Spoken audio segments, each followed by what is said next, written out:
Okay, the question of the week is, I'm feeling sore, what should I do? And that's a great question, because to me, I wanted to respond, oh shit, panic. But no, what happened was, obviously, you've been visited by the DOMS fairy, delayed onset muscle soreness. She comes in the night, or he comes in the night, hits you with a little ping, and the next thing you know, you feel like somebody just wrecked your legs, or wrecked your shoulders, or wrecked your traps, or you wake up with a migraine, a little stress headache, something like that. There's a lot you can do, and there's specifics that you shouldn't do, right? If you're on a training regimen and you're supposed to train X amount of days, and your soreness falls on top of a day of training and you're really, really sore, you can change the flow of the week and change the intensity of low, medium, high, high, medium, low. For athletes, I've never really liked that. I don't like that specifically because you're not going to get that catering inside of your competition.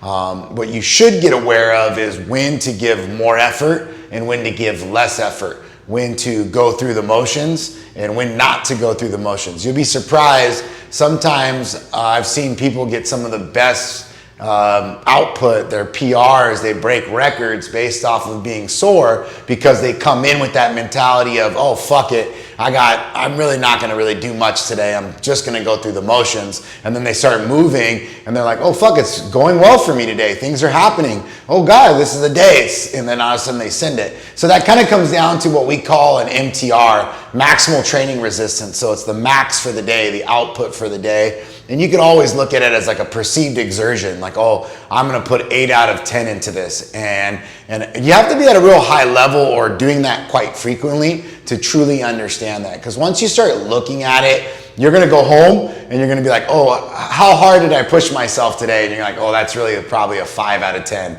or a 6 out of 10. Instead of looking at it like, before I thought I was doing a 10 out of 10 and I'm really not. Someone who's getting injured from working out or from movement or from like just warming up, that's someone that's not aware of their spatial awareness. They're not aware of where their asshole starts and their fucking head ends. Like there's just no clue there, which is fine, that happens. But if you're in that phase, you're gonna have to be super hyper aware of what your foot's doing, what your body's doing. You're gonna have to not just go through the motions. You're gonna have to start communicating with the rest of your body, start knowing where you're at spatially and get that proprioception to kind of come up for you.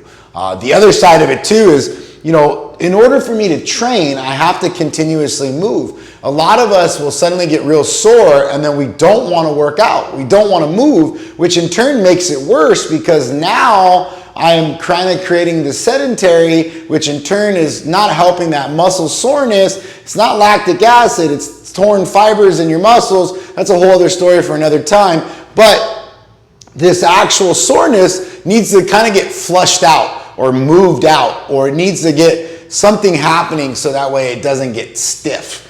Right? So that's the beauty of continuously moving when you're sore. So if I'm real sore and I'm still gonna train that day, I just go with the mentality of, hey, I'm gonna give it 50%, 70%. I'm just gonna go through it at a lower percentage than I thought I was gonna do. Or you know what, I'm supposed to do 90%, I feel like 50%, and I'll go and see how it feels. You might surprise yourself. You might actually feel better than what you think you feel once you start moving. Now, what's the difference for me for passive recovery and active recovery?